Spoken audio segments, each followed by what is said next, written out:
Marie-Antoinette contre l'Assemblée nationale, procès d'accusation, 1793.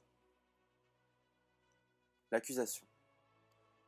Non contente de dilapider d'une manière effroyable les finances de la France, fruit des sueurs du peuple pour vos plaisirs et vos intrigues, de concert avec d'infâmes ministres, vous avez fait passer à l'empereur des millions pour servir contre le peuple qui vous nourrissait. Marie-Antoinette s'exprimant à la troisième personne du singulier.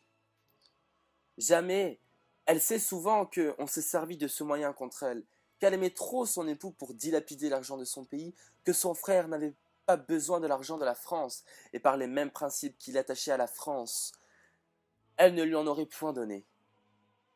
Accusation. Lorsqu'il était question de savoir si Louis Capet sanctionnerait ou opposerait son veto au décret rendu dans le courant de novembre 1791 concernant ses frères, les immigrés et les prêtres, réfractaires et fanatiques,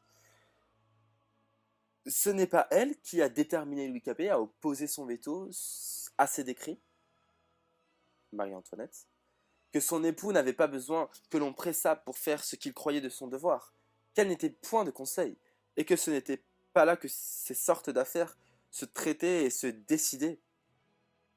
Accusation. C'est vous qui avez appris à Louis Capet cet art de profonde dissimulation avec laquelle il a trop longtemps trompé le peuple français, le bon peuple français, qui ne se doutait pas qu'on pût porter à un tel degré la scélératesse et la perfidie. Marie-Antoinette.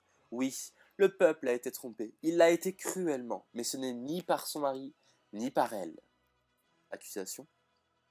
Vous n'avez jamais cessé à un moment de vouloir détruire la liberté. Vous vouliez à quelque prix que ce fût remonté au trône sur les cadavres des patriotes. Marie-Antoinette. Qu'ils n'avaient pas besoin de remonter sur le trône, qu'ils y étaient, qu'ils n'ont jamais désiré que le bonheur de la France, qu'elle fût heureuse, mais qu'elle le soit, ils seront toujours contents.